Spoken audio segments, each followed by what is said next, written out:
Hello everyone. तो आज की इस वीडियो में हम लोग देखने वाले हैं image formation by convex mirror.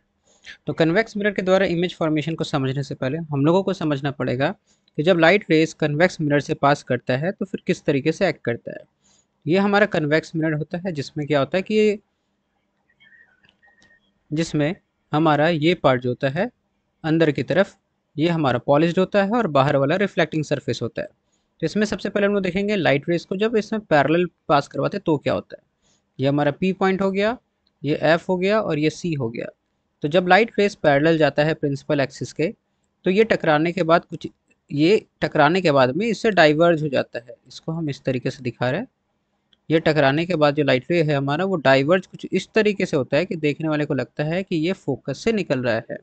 इस बात को याद रखना, जब लाइट रेस पैरेलल रहता है तो टकराने के बाद में ऐसा लगता है कि फोकस से इमर्ज होता हुआ दिख रहा हो। सेकंड जो हमारा हम लोग देखते हैं, जब लाइट रेस को हम लोग क्या करते हैं कि फोकस की तरफ पॉइंट करके सेंड करें। जब लाइट रेज हमारा फोकस की तरफ भेजा जाता है तो क्या होता है। तो ये हमारा हो गया पी एफ सी। अब हम लोग क्या करें ना कि लाइट रेज को पैरेलल फोकस की तरफ सेंड कर रहे हैं। अब फोकस की तरफ जैसे ही सेंड करेंगे ये हमारा फोकस की तरफ जा रहा है तो ये क्या होगा ना पैरेलल चला जाएगा, इसके जस्ट ऑपोजिट हो जाएगा। ठीक है। अब हम लोग थर्ड केस देखने वाले, इसमें हम लोग क्या करेंगे ना कि लाइट रेज को भेजेंगे हम लोग एट द पोल। तो जैसे ही हम लोग लाइट रेज को पोल पे भेजेंगे, ओ माय गॉड, जैसे ही लाइट रेज अरे जैसे ही लाइट रेज को हम लोग पोल पे भेजेंगे तो ये क्या होगा, हमारा पोल से टकराने के बाद वापस रिटर्न हो जाएगा। ये हो गया पी, ये हो गया एफ सी। तो जैसे एंगल पे गया था जितना उतना ही एंगल पे ये रिटर्न हो जाएगा। हमारा angle I is equal to angle R यहाँ पर हम लोग देख रहे होंगे। इसके बाद हम लोग देखने वाले हैं अगला, ये थर्ड केस हो गया। ये फोर्थ केस, यहाँ पर क्या करेंगे हम लोग लाइट रेज को सेंटर ऑफ कर्वेचर की तरफ भेजेंगे। तो जैसे ही लाइट रेज हमारा सेंटर ऑफ कर्वेचर के डायरेक्शन में जाता है तो होता क्या है ना कि लाइट रे जो होता है वो पैरेलल ही चला जाता है। P F C, sorry parallel नहीं चला जाता है, सी की तरफ अगर हम लोग डायरेक्ट करके भेजे लाइट रे को, ये सी की तरफ अगर जा रहा हो तो जैसे आया था ठीक उसी पाथ को फॉलो करता है, वापस चला जाता है। ये चारों रूल्स को अगर हम लोग को याद होगा तब हम लोग आगे क्या कर पाएंगे कि आगे का इमेज फॉर्मेशन को देख पाएंगे या समझ पाएंगे कि किस तरीके से हो रहा है।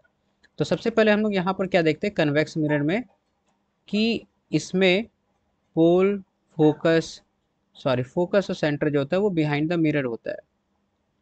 तो हम लोग के सामने के जो मिरर, सामने का पार्ट जो है मिरर के, यहाँ पर सिर्फ दो केसेस बनता है, एक तो इन्फिनाइट पे और एक एनीवेयर नियर द हमारा मिरर।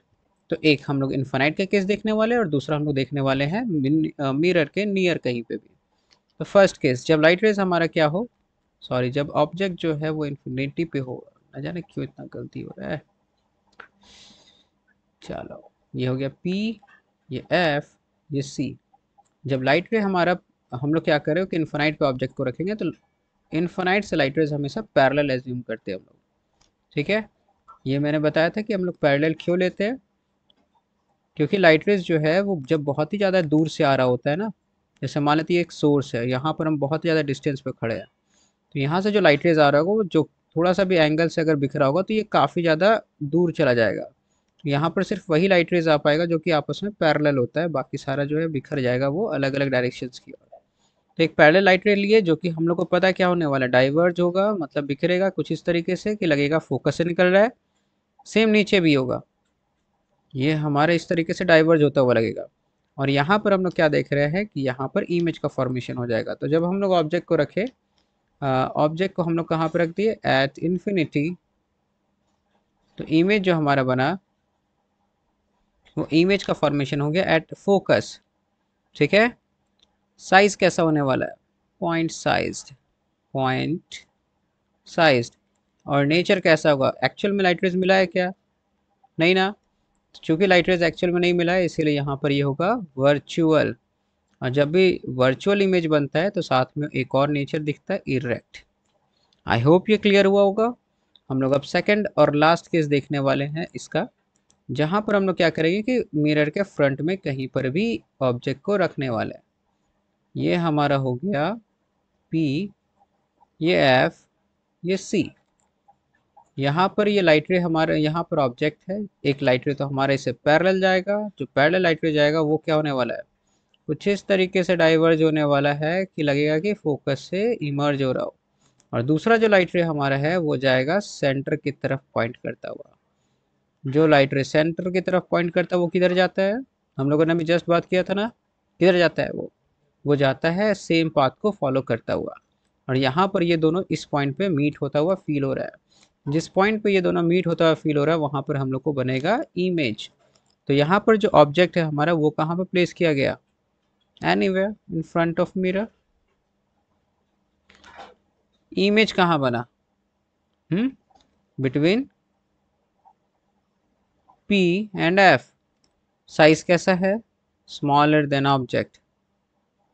और नेचर कैसा है, virtual and erect. I hope कि ये क्लियर हो गया हो। हम लोगों ने यहाँ पर कन्वेक्स मिरर के बारे में सब कुछ बातें कर ली है। कनकेव मिरर के बारे में हम लोगों ने पिछले वीडियो में बात कर लिया था, चैनल पे जाके देखेंगे तो मिल जाएगा। आई होप कि ये सब कुछ समझ में आया हो, और अगर कोई डाउट है तो प्लीज़ कमेंट सेक्शन में बताएं। तब तक के लिए चैनल को लाइक कर दे, वीडियो को शेयर कर दे। ओह सॉरी, कुछ भी बोल दिए। थैंक्स वीडियो देखने के लिए।